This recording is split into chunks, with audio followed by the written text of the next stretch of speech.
Welcome to The Other Side, Mississippi Today's political podcast. I'm your host, Adam Ganishow. The Other Side lets you hear directly from the most connected players and observers across the spectrum of politics in Mississippi. From breaking news to political strategy to interviews with candidates and elected officials, we'll bring you facts, perspectives, and context that helps you cut through the noise and understand all sides of the story. I'm Geoff Pender, joined here today with my colleagues Bobby Harrison. Hey guys, how y'all doing? Hey Bobby, and Taylor Vance. Hey everybody. And today's guest, apropos since we're here on the election eve, is Secretary of State Michael Watson, who oversees Mississippi's election process. Secretary Watson, thank you for joining us. Always a pleasure, Geoff. Appreciate you having me. Good deal. And like I said, we're here on the eve of a probably monumental election. And one thing we'd ask just off the bat is as far as absentee voting, all the preparation and everything, how's it going? Yeah, good so far. We've been tracking our numbers compared to 2020. Obviously, we got a couple of days left since we're taping this a little bit early, but the numbers are going to be close, which we're proud of. We've been getting out and about around the state, really helping to get people registered. We've happily registered roughly 320,000 since we've been in office, so glad to get that number out. But also, really, when we were doing our 82 county tour, one of the things that we heard from the clerks was, look, people just don't know when elections are. And I know the four of us would think, man, that's kind of a head scratcher, but we have also done a lot of work to get the word out. And so I think that's really been showing up in our absentee numbers, as well as just the great work that our clerks and our commissioners are doing.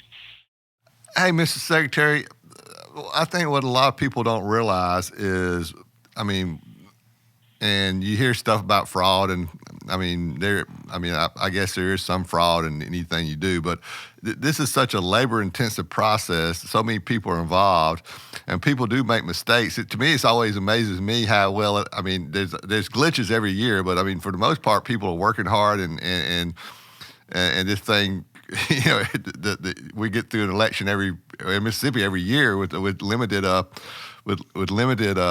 interruptions and glitches, and I always think that's actually a pretty amazing thing. It is, and I give a lot of credit. As y'all know, Mississippi's a bottom-up state, so our circuit clerks and our elections commissioners do the really heavy lifting, but unsung heroes comes to our poll workers, the folks who come out and work on election day, and they go through the training. Our office trains our commissioners and our clerks, and then obviously they train the local workers as well. So a lot of training goes on, but also the idea, and a lot of people need to know this, great example, every piece of machinery that we use prior to election day goes through what's called logic and accuracy testing. That is all open to the public. So these folks are out there making sure that the machines are working properly, making sure that all the rules are being followed. And oh, by the way, you may remember we got past post-election audits a few years ago. So all 82 counties will have to be audited to make sure that they follow the law by 2027. So I think that's just another added level of protection to make sure that things are going correctly. Mr. Secretary, since you mentioned poll workers, as you said, that's primarily the responsibility of local election commissioners for securing poll workers and staffing polling precincts with poll workers. But do you have any idea on the number of poll workers? Do we have enough for this election cycle? Things like that? We do. We're going to be fine. And Taylor, I tell you, what we saw back in 2020 with COVID, we lost many of our poll workers because they were a little wiser in their years and didn't want to get out to that possible exposure. So they packed it up and went home. And so we had to do a lot of new poll workers around the state. And one of the things that we focused on is actually meeting with some of our business folks. I sat down early on with Chevron, actually during the campaign in 2019, talking about poll workers and asking them, look, what are you doing to encourage your younger employees to participate in this obviously incredibly important process? We've got to have good poll workers to have good elections. You guys want steady government. To have steady government, clearly you got to have good, clean, fair elections, and part of that is poll workers. So what are y'all doing to help encourage the next generation of poll workers to get out there? So we've been working with businesses. We've been working with, when I go to Rotary clubs, you name it, going in and speaking. I talk about poll workers and making sure we've got a new line of defense coming up with our poll workers. So we've got a poll worker portal. Anybody that's interested in working the polls, obviously this is airing close to election day, so probably too late for you.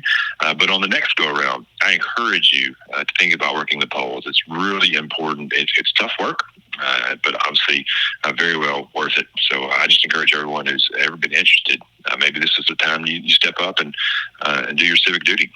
And it's pretty steady work, too, since we have so many elections in Mississippi. It is that. Mr. Secretary, you mentioned the portal on your website, I think, for election workers. Give us a quick rundown. You have several things as people prepare to vote in person on election day. Your office has several things to help them, correct? Locate where to go. What are some of the things someone can find on your website to help? Yeah, great question, Geoff. I'll tell you, the most important one, since we're so close to this election, is My Election Day. So you go on our website and you'll find the My Election Day tool. And as you type in your address, and I encourage folks to kind of maybe slowly type a little bit so your address can populate.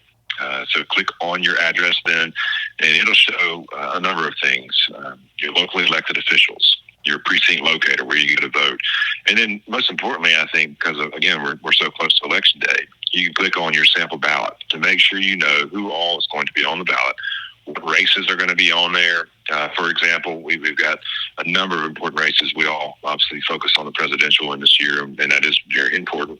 But you've got Senate races, you've got House races, you've got school board elections, you've got election commissioner elections, you've got Supreme Court, you've got Court of Appeals. So these are races that are really important to the state level as well, not just the federal. So I encourage folks to use the My Election Day tool.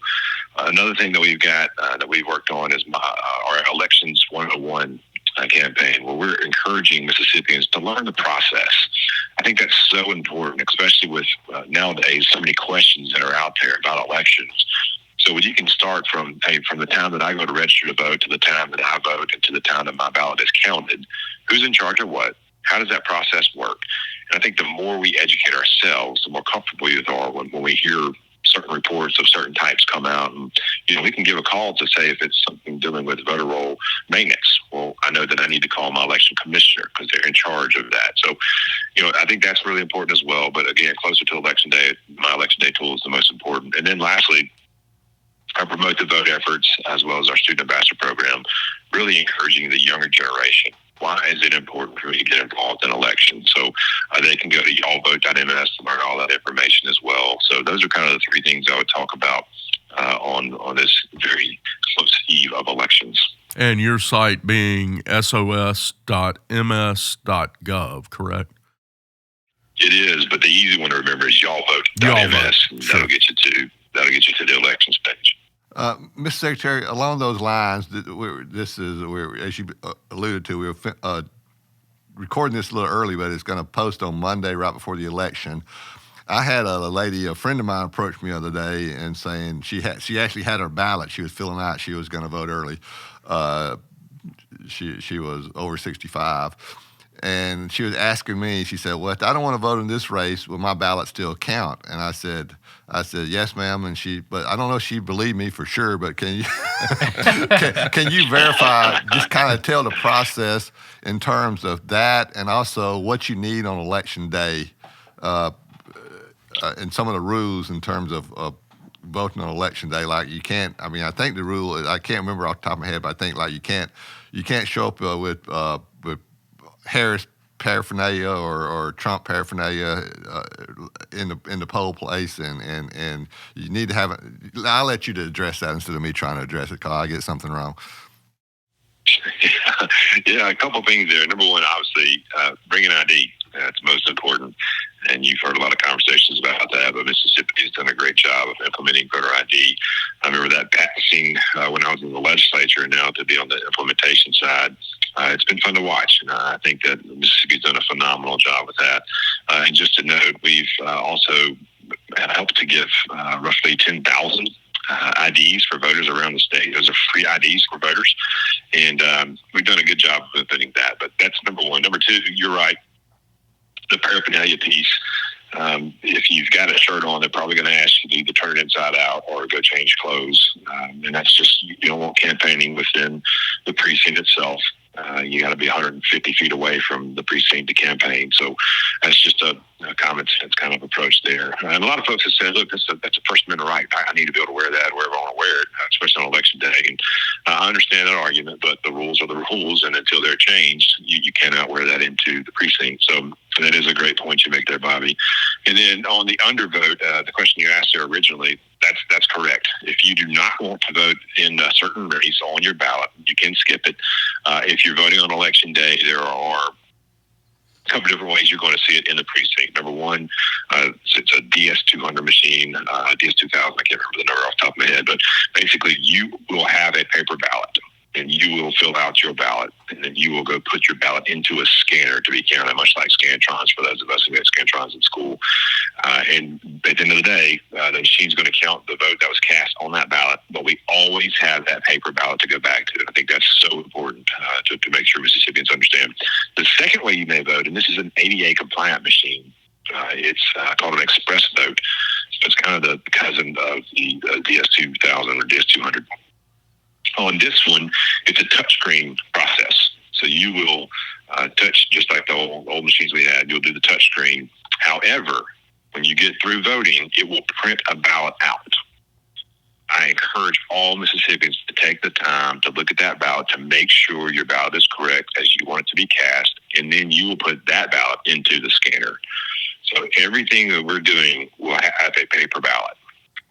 The first one, again, is the DS200. That'll be the regular ballot, and then the second one will be this. It's called a ballot marking device, and you would touch screen. It's for ADA compliance.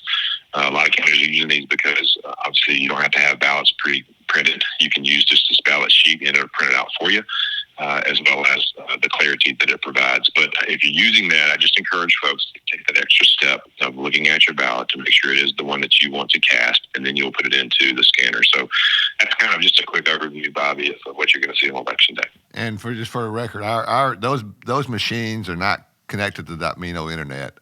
They're all, I get, individual standalone machines, I guess is the way you describe that. That's right. And the legislature basically, they were, to be thanked for this, gave a round of funding for the counties that just had these old machines that were, past their death dates and time to get new machines. So they funded that. And two of the things they said is, number one, it has to have a paper verifiable trail. Number two, it cannot be capable of connecting to the internet. And so this in all honesty, we've got two counties that actually had machines that used to be able to connect to the internet. And those two counties under my predecessor, those counties to basically disable those modems within the machines. So I don't want any Mississippian to say, well, that's not what Secretary Watson said. So truth be known, there are two counties that actually had the machines on the front end that had the modems in them, but they disabled those as far as I'm aware, and we will check on those just to make sure. But the rest of all of the 80 other counties, their machines cannot connect to the internet, and they have paper verifiable trails if they use the funding from the legislature. Mr. Secretary, I wanted to ask you a little bit about some current news, if we could pivot a little bit. As you're aware, current state law allows for local election workers to count and to process mail-in absentee ballots for up to 5 days after the election, as long as that absentee ballot as long as it was postmarked by the date of the election. I believe some political parties sued the State Board of Election Commissioners, which you are a member of, and and they were arguing that it conflicts with federal law, that state law does. The lower court judge ruled that it did not. the parties appealed. A 3-judge panel on the Fifth Circuit Court of Appeals disagreed and said it does conflict with election law, but they also ruled that determination, their ruling, should not affect this year's election, this election cycle. And so I guess I'm just wondering, do you have any update as far as what the next steps will be, what what Mississippi officials, the State Board of Election Commissioners now, plan to do about that ruling from the 3-judge panel? Just really quickly, Taylor, that lawsuit was, I'm the only defendant in that. They sued me. I and then apologize. they sued. No, you're good. And then they sued the circuit clerk down in Harrison County. I'm sorry. I thought it was the State Board of Election Commissioners. I'm sorry. Thank you for correcting me. And look, in all fairness, sometimes we get sued at SBEC. Sometimes we just get sued at the Secretary of State's office. So it is a little bit confusing. So I'll give you a lot of grace on that one. Thank you. That's it. There were 2 different suits, and they wound up getting combined. So the circuit clerk again in Harrison County, and then our office, myself in my official capacity, that was appealed up to the Fifth Circuit, and the panel ruled again. They overturned the lower district, and so we've got, as the rules worked in appellate work, that will not be final until after Election Day. So it will not impact this election. As you will recall, this passed back in 2020 with the COVID. I think It was an additional COVID measure. I do not like the 5-day window personally. That's just me. In my official capacity, though, my job is to defend Mississippi law. And so when the legislature passes something, that is what I am told to do. And as the law works, then it is my job to defend their position. So we're not sure where it's going to go after this, if it does get appealed up to the en banc level. And again, this will happen after the election, so it will not have an impact on this current election. Gotcha. I would imagine that if it's that if the en banc panel hears it, that would likely take place around the same time that the legislature is in session. And I know the legislature attempt to do away with that 5-day window last session, and I would predict that they'll probably do the same again this next session. So it'll be interesting to see if that will happen again this session, and if it does, then I would imagine that the lawsuit would then be moot. But I guess we will watch to see what happens on that. What You're right, and by the way, we supported that legislation to repeal that. It got hung up at the end of the session. Who knows if it was politics or what, but it is what it is now. And so you're correct. If it is appealed up, that timeline probably lends itself being really close to legislative session. So you'll be watching back and forth there like a tennis match. What does the court do as opposed to what the legislature does? The practical impact of that change, if it did occur, would be that a person doing a absentee mail-in ballot would just have to get in the mail earlier than Election Day. Seem like in some instances for especially for college students, it's kind of a tight time frame sometimes. But you think it could work to do away with the 5-day? I do, and what you're seeing a lot of times is these circuit clerks will send both the application and the ballot simultaneously to these mail-in voters. Now, the key there is they have to send them back separately, and that's all in the paperwork there, the explanation and directions for them to do that. I'll tell you though, Bobby, it's actually right now is kind of hard on voters itself with the 5-day window. Sometimes they go in thinking, "Oh, I have until Election Day." Well, the USPS came out and said, "Hey, look, you be careful with that. We encourage you to have those sent in at least a week before." So if you're waiting to that last day to get it sent in, sometimes that 5-day window is going to catch you. Your ballot's not going to count. And that's coming from the USPS, not us. So I think it was DeJoy that came out and said, look, we'd encourage you to send this thing at least 7 days in advance of Election Day for it to get there in time. So, again, you're taking a chance. I encourage everybody, if you can, at all possible, go vote in person absentee if you have to vote absentee. And if not, get down on Election Day. But you're taking a little bit of a risk if you wait up until that last day possible to get it postmarked by Election Day. So I encourage folks to get that done as quickly as they can. And another practical impact, if this lawsuit prevails in the end, would be it could have an impact nationwide in terms of. I mean, I think like in North Carolina, it's a 10-day window to get the ballot counted. I believe that's right. I mean, but several states have something like this on their books to have the sort of the grace period or whatever you want to call it. Is that not correct? Yeah, that is correct, Bobby. Some of them have 10, and maybe California has a little bit longer. I can't remember the specific days for different states, but that goes to the procedural piece here. So if we decide, hey, look, we're just going to take the Fifth Circuit ruling and it's got sitting back down to the lower court for further proceedings, we're not going to elevate this up to an en banc where, depending on the ruling, could then get appealed up to the Supreme Court. That's when it would apply across the country. So very good questions surrounding this case and kind of procedural of how it's handled. But you're right, that many states have different rules, and that's where a lot of questions come in. And let me just say this for our listeners, really important here. Yes, there is a 5-day window that is in play right now. And that's a little bit different from the idea that counties actually have 10 days to certify the results. That's good. I want to be very clear on this. You can have your ballot in within 5 business days after the election day, as long as it's postmarked. But counties do have a 10-day window to certify the results. So I don't want people to be confused there in the difference. Yeah, Mr. Secretary, as long as we're talking about absentee voting, Mississippi is one of the few states that does not have a no excuse early voting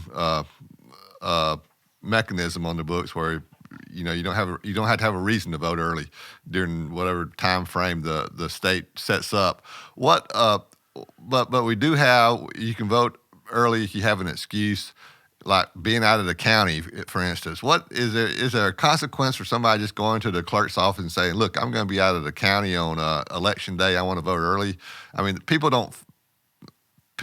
there's no officials to follow up on that to make sure that Taylor Vance is really going to be out of the county like he said he's going to be out of the county.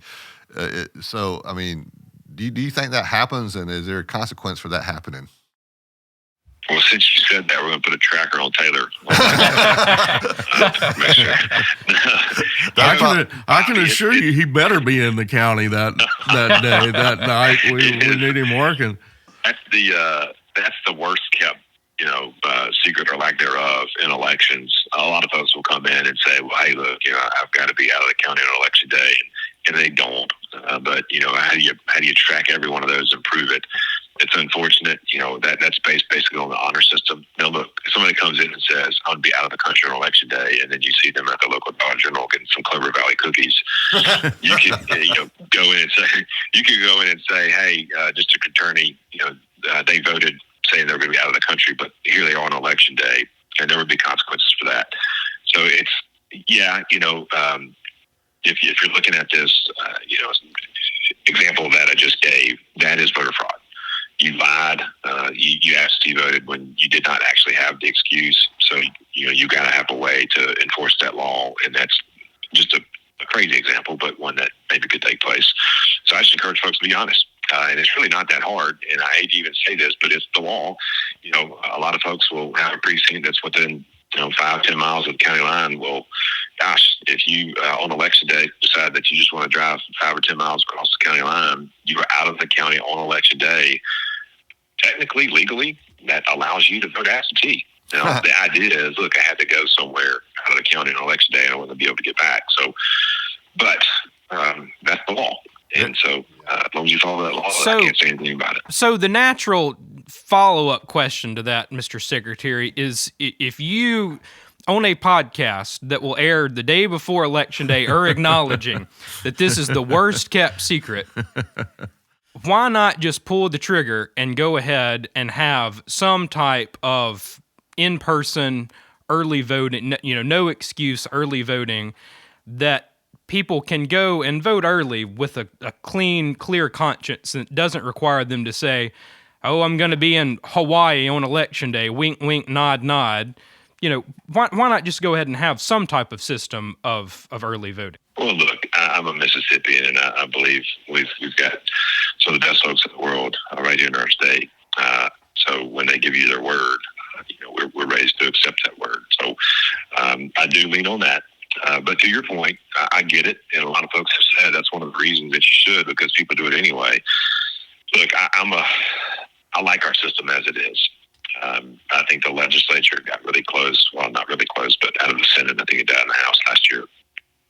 And there will be another effort. I'm hearing it's coming to allow for early voting. One of the things that we've tried to do is, well, if you're going to do that, then let's cut down on this 45-day window for absentee. In theory, both would still, be in play. So cut that window down. Maybe take out some of the mail-in reasons because now you're going to have no excuse and you can go in early vote. Right.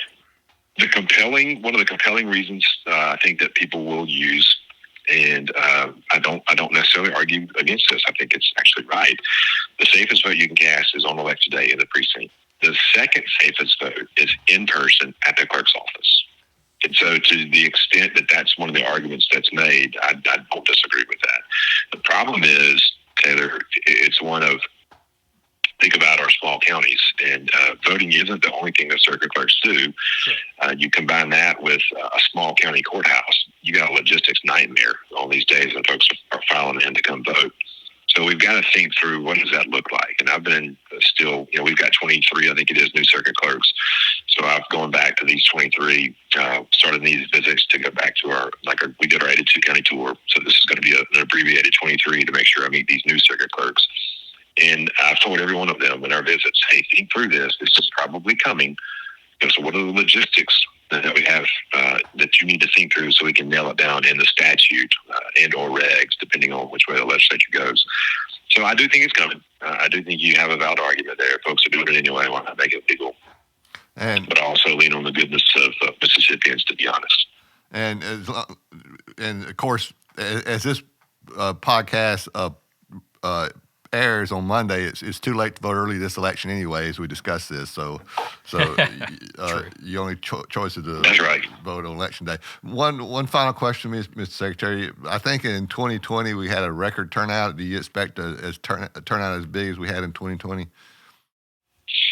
That's my hope. We are trailing just a touch with the absentee numbers, but that's kind of, sometimes you think, look, we got a absentee that's going to predict a huge election day. I think 2022 may have been a little bit opposite of that. So it just depends. I think this is an incredibly important election. I think folks are actually paying attention this time.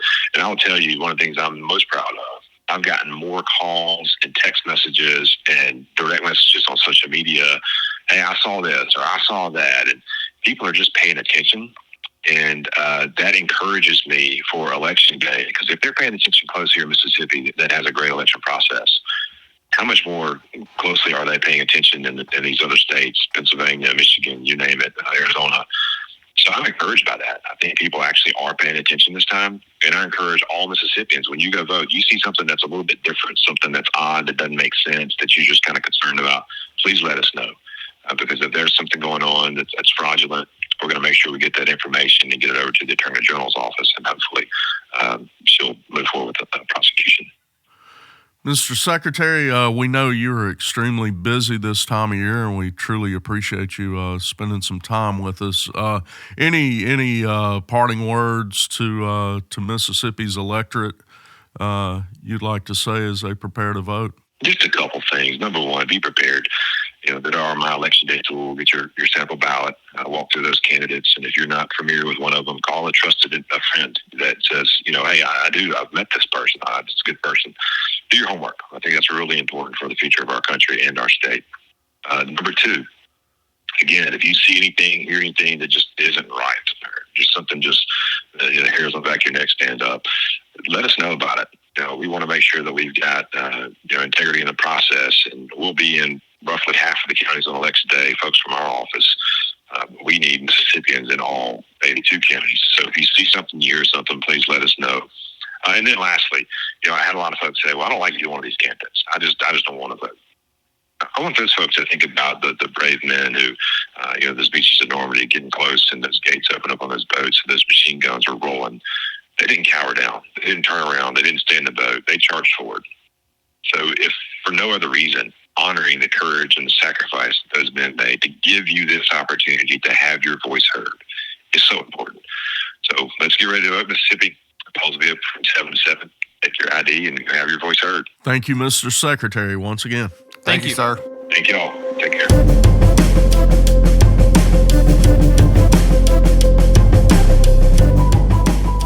As we cover the biggest political stories in the state, you don't want to miss an episode of The Other Side. We'll bring you more reporting from every corner of the state, sharing the voices of Mississippians and how they are impacted by the news. So what do we need from you, the listener? We need your feedback and support. Subscribe to our weekly podcast on your favorite podcast app or stream episodes online at MississippiToday.org/The Other Side. For the Mississippi Today team, I'm Adam Ganeshow. The Other Side is produced by Mississippi Today and engineered by Blue Sky Studios. We hope you'll join us for our next episode.